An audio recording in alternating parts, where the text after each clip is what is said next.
Pastor Luiz Roberto, dando continuidade ao nosso curso teológico na matéria dos 4 Evangelhos. Nós vamos, nesse momento, dar continuidade nesse estudo e vamos ver aqui o Antigo Testamento em relação a esses 4 Evangelhos. Tá? Dentro do Antigo Testamento, nós vamos dar ênfase aos profetas. Os profetas relatam as profecias sobre Jesus como Messias. E os evangelhos também registram o cumprimento dessas profecias. Então, já que os profetas do Antigo Testamento estavam profetizando a vinda do Messias, quando isso aconteceu, depois do tempo passado, as profecias se cumprem e a vinda de Jesus acontece.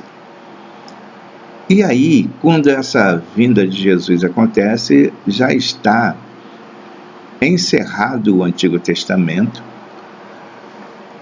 já abriu a janela do Novo Testamento, onde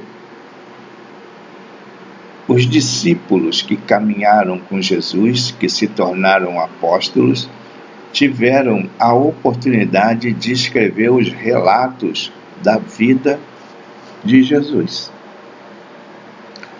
Então, todas as profecias, que falavam do nascimento, da vida, do caráter, do comportamento, da obra, do amor, da humildade de Jesus, a sua morte, todas elas se cumpriram na sua íntegra. Quando nós vamos para Isaías, o nosso profeta messiânico, nós vamos ver no capítulo 53 ali uma profecia tremenda, que fala do Jesus que veio para salvar, para ser sacrificado, para dar a sua vida, para ter morte ali de cruz, ter o seu sacrifício. Então, a profecia de Isaías é uma profecia grandiosíssima, aonde relata o sofrimento de Cristo, a morte de Cristo, em relação a salvar o pecador, a salvar a alma, a tirar o homem do pecado, resgatar o homem para si. Então, essas profecias mostram o Messias sobre 2 aspectos também. O Messias rei, que era o que os judeus esperavam quando eles liam as profecias, então eles esperavam um Messias rei, um Messias que ia dominar, que ia governar, que ia tomar conta de Israel, que ia trazer prosperidades para Israel. E também mostra o Messias sofredor. Quando mostra o Messias sofredor, o judeu já não gosta muito dessa ideia, porque a ideia dele não é o Messias sofredor, mas sim o Messias vencedor, o Messias rei.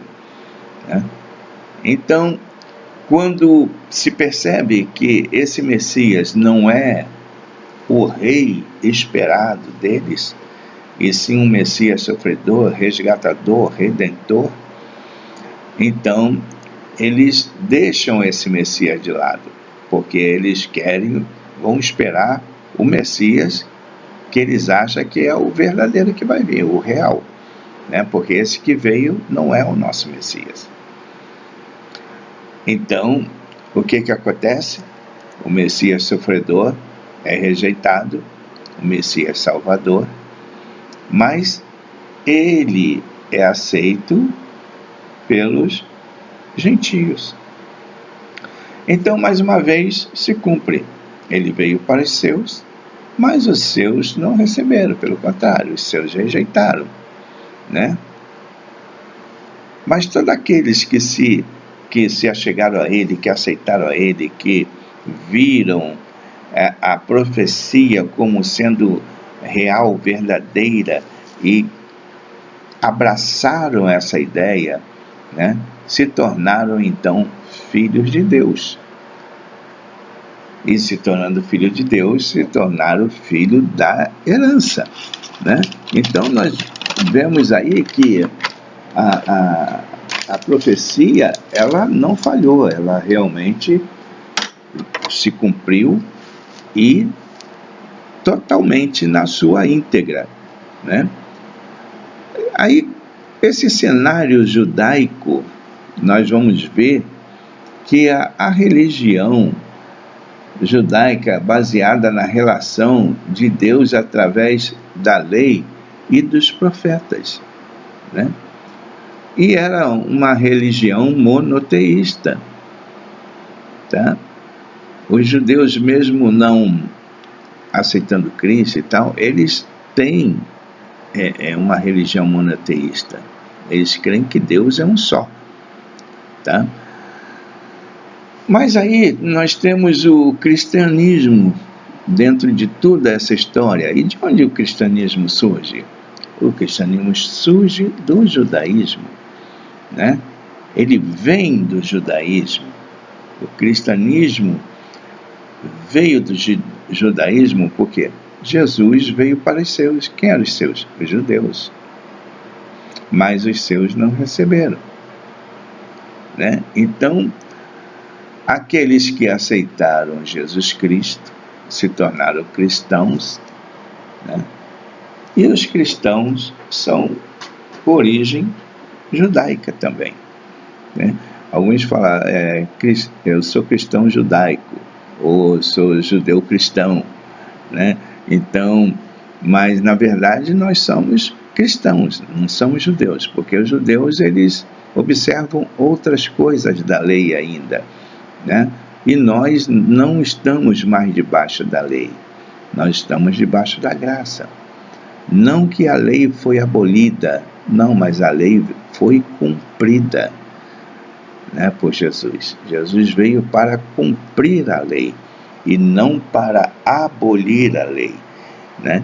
Então alguns ainda falam, não, Jesus veio para abolir a lei, né? A lei sai e ficamos na graça. Não, a lei não sai, a lei permanece, tá? A lei, ela se cumpre, tá? A graça tira você da lei, mas a lei permanece. Então, nós precisamos entender essas coisas, porque às vezes há uma confusão dentro disso aí. Alguns ensinamentos que vai confundir as pessoas, onde as pessoas vão pensar que a lei foi abolida. Jesus veio para abolir a lei. Não, ele veio para cumprir a lei, né? A promessa da profecia do Antigo Testamento era o cumprimento, né? Então se cumpre, se foi cumprido, tá bom? E dentro do judaísmo tinha lá dois segmentos religiosos dentro do judaísmo, que um era os fariseus e o outro era os saduceus. Os fariseus, eles se baseavam sobre a lei e os profetas. Mas existia ali os saduceus que não se baseavam da mesma forma, eles se baseavam apenas na lei mosaica, tá? Eles não davam muita ênfase às profecias, mas à lei mosaica. Então, havia uma rigidez muito grande dos saduceus em cumprir a lei, né? Eles queriam fazer um cumprimento da lei. Tanto era que eles eram pessoas que governavam os judeus. E eles usavam a lei para esse governo, né? Eles governavam, eles tinham domínio civil sobre os judeus. Não apenas religioso, mas civil, tá? Porque os fariseus deixavam também alguma coisa de rastro para que os saduceus entrassem e operassem, porque os fariseus pregavam a lei, pregavam as profecias, os profetas, né? Mas não viviam o que pregavam, né? E já os saduceus, eles já eram mais rígidos, tá? Não eram pessoas centradas assim, tipo,